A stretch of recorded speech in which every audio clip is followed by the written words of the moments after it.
Well, for more, we can speak now to Duncan Morrow, who is a professor of politics at Ulster University. Thank you so much for joining us, Professor. You've written extensively about community relations. The US President Biden due to arrive tomorrow. How significant would you describe this visit as being? Well, obviously, any visit by an American president is very significant, partly because they are from the United States and we have very deep traditions, law, because it recognises the issues that have happened in the Northern Ireland peace process, which are very important. Okay. Sorry. Sure. Yeah. Sorry. The line did cut out a couple of times there. We'll push on though and persevere a little longer. So President Biden is going to spend about 24 hours in Belfast. Then he'll spend about 3 days in the Republic of Ireland. He's not going to witness any power sharing in action, is he, during his visit to Belfast? Because, of course, power sharing is in limbo. Just tell us a little bit about what he will be doing, though. Well, what he's doing is opening a new campus of the university. And the university has built a £370 million campus in the middle of the city of Belfast, where once there was really only dereliction. And so it's a real symbol of change in the 25 years. It's also built in Belfast before. So it's a symbolic building, and he will celebrate, I suppose, those things that have been possible in Belfast over the last 25 years, and the university is one of them. Sure, and all those calls for the politicians to get back to Parliament and take their seats in Stormont seem to have been ignored. Do you think there's any chance that that's going to happen anytime soon, that the Assembly will reassemble? It seems very unlikely. At the moment, the Democratic Unionists, as your correspondent said, are not happy with the Brexit arrangements.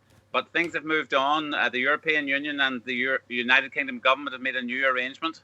And so the unionists must make a big decision now. Do they continue to boycott all the arrangements, or do they try to find a way forward which allows them to come into government? It doesn't look as if they're going to do it in the next few weeks, but it's a big decision which will shape the future, and they will have to probably make it before the end of the summer.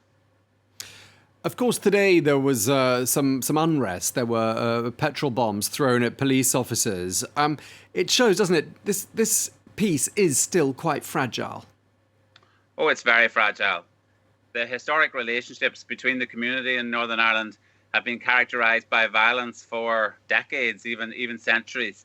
And so turning off that kind of relationship is difficult. There are always some groups. Now, the groups that were rioting today don't have very big public support, so there's not a real sense that they are causing a difficulty. But they're a reminder that underneath in the surface in Northern Ireland is a risk always of returning to violence. And I think that's why so much attention is paid, because the risk of failure in politics, I suppose, is that violence is always an ever-present reality in our society. And you saw some images today which reminded us of that. Yeah, well, we've been talking to you. We've been looking at some of those images. Is there concern that security during the president's visit and the visit by the British Prime Minister could in some way be jeopardized? I don't think so. I think having witnessed today some of the operation that is going on to secure the American president and the British Prime Minister, I suppose, is a more regular visitor, there's really not that much widespread support for violence, so I don't think people are concerned about that. It's more small sparks can cause over time big fires, and I think that the concern will be to make sure that support is given to the peace process, more, as your correspondent says, more efforts to build an economy, and huge pressure to get the Assembly and the political system running again from both London and from Dublin and from Washington. Okay, Professor Duncan Morrow at Ulster University, thank you very much indeed for taking the time to speak to us. You're very welcome.